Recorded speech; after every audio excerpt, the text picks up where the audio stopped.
Assalamualaikum warahmatullahi wabarakatuh.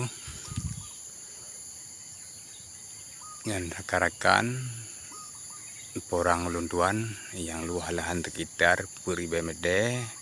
Alhamdulillah karena usia 6 bulan. Dan bawa kata ji kala dia tu. Tahu bak kadang tu 20 ne. Nah 25 yang 20. Cuman yang nyo ujin berada karubah. Itu i baciun. Ini dun campur dengan capli nano pi. Tanti deng tu, manyang capli dengan danyo. Sama juga lagi porang. Lokasi balahan pernah lupa pembibitan. Alhamdulillahnya pak, campur dengan capli nano dan dengan capli biasa, capli merah. Mbak Haji buka cebung nano pika dia tulet.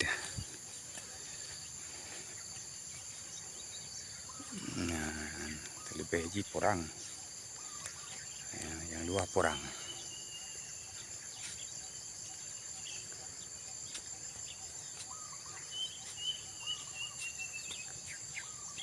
Yang lokasi di Libuk bak tempat Yusri Melonawai.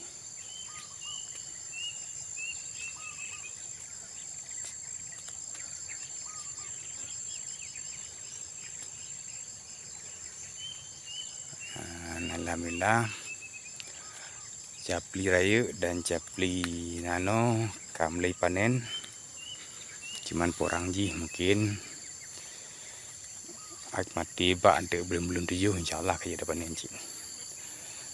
Bagi rakan-rakan yang nak perlu bijih porang jit hubungi lunduan. Hanya insyaallah mau 3 kilo kan hari kubah. Lain kalau dipilih.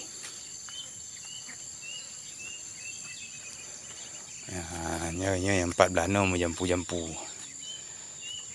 Jampu dengan capli raya dan capli nano.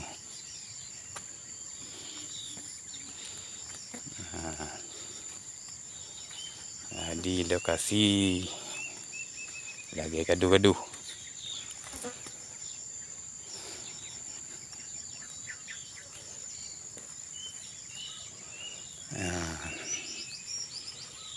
Jadi seperempat juga